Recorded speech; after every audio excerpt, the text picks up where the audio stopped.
Have you ever had someone's comment stuck in your head, a phrase that replays over and over again, even making you doubt yourself? I bet we've all experienced it more than once. These moments are often the result of microaggressions, but how do microaggressions impact us college students? Can you find in someone's communication a hidden microaggression? And how can we respond to these awkward moments? Don't let the word micro confuse you. We will explore how these simple but harmful aggressions really impact us as college students. I think some students can be very passive to a microaggression and others very aggressive. However, for myself, I think that I would be pretty passive aggressive and they get the message. I think some students would respond to microaggression with aggression, and then some also passive aggression, and some might just not realize it. I think that would be me, that I'd be kind of oblivious to the microaggression, or some people might just get kind of sad and take it personally. It just really depends on who you are. When students experience microaggressions, self-esteem is often pushed aside. Maslow's hierarchy of needs explains that self-esteem is essential for human growth. It's the foundation for confidence, motivation, and a sense of purpose. And self-esteem isn't just about how we feel internally. It's about being valued and respected by the people around us. A simple comment like, "You don't look Latina," or "Where are you actually from?" may seem small, but it undermines identity and belonging. These remarks suggest that someone doesn't fit the mold, that they're somehow other. According to Julia Wood, self-esteem is about feeling respected, and when that respect is denied, students may feel invisible and insecure. College is a new phase for all of us.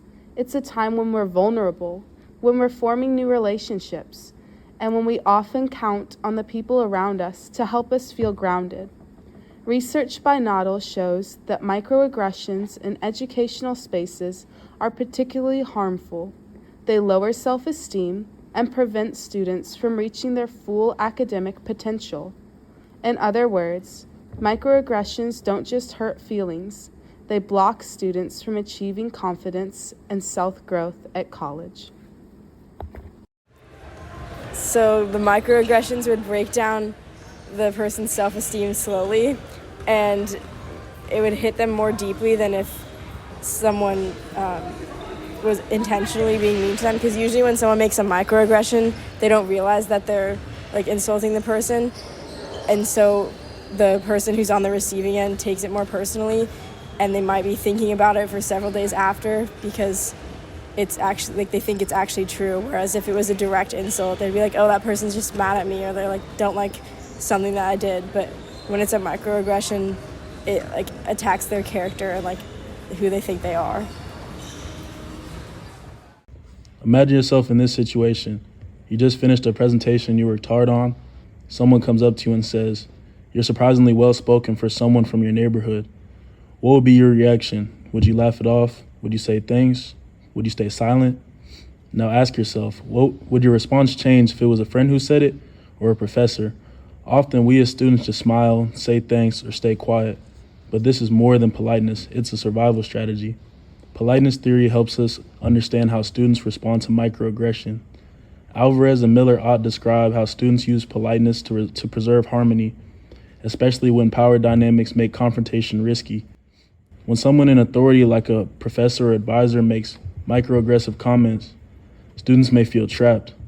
Speaking up can be seen as disrespectful, while staying silent feels safer. We as students may respond with a polite thanks, even though the comment felt offensive.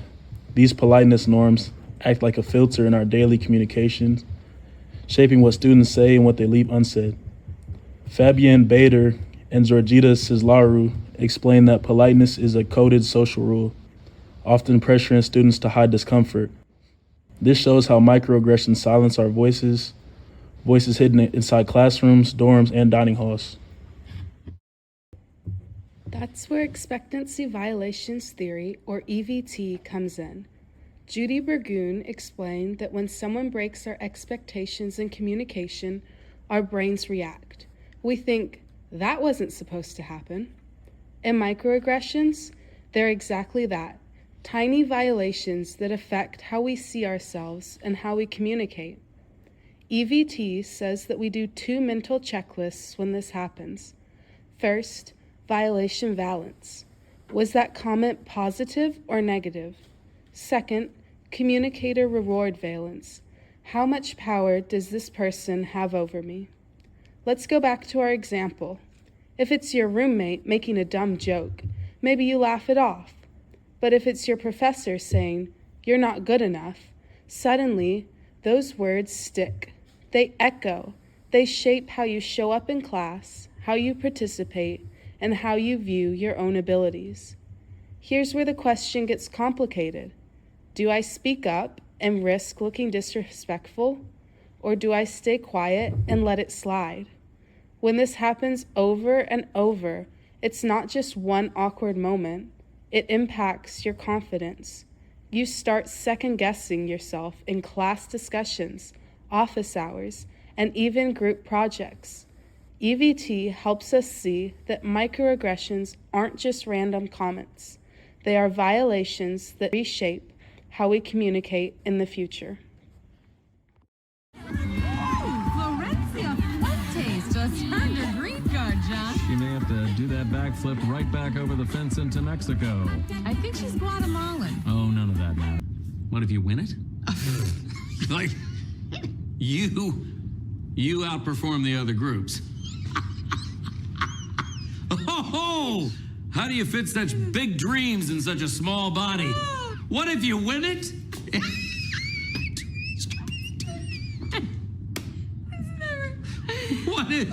What if you win it? Sure, but no American team has ever won. That's because they hate us. The whole world. The whole world hates us. Mike, in Monsters University, for example, is repeatedly told he just isn't scary because of his body type, not his actual skills. This parallels microaggressions like people like you are not really cut out for this, or you don't look like someone who belongs here. Whenever I experience microaggressions, I usually don't notice until later. Like, for example, I was talking to some people the other day that some of them were my friends and some of them I hadn't really met before. And the person I hadn't met before, we were talking about, what dorm I'm in. And I said I was in Milton, which is the honors dorm. And they were like, "Okay, nerd." And I was like, "Oh, they're just making a joke. It's not a big deal." And then I found myself thinking about it the next day. I was like, "Am I really a nerd?" And it just, hits subtly and you don't notice it, and then it comes back to haunt you. While EVT explains the immediate reaction, communication resilience shows us how students adapt over time. Patrice Bazanel describes resilience as creating a new normality after a trigger event, in this case, a microaggression. As adolescents, we cannot return to the same state as before the comment, but we can reconstruct the meaning. We can choose how to respond, how to deal, and how to move forward. Students may seek support from peers, reframe the situation, or selectively respond to protect their self-esteem.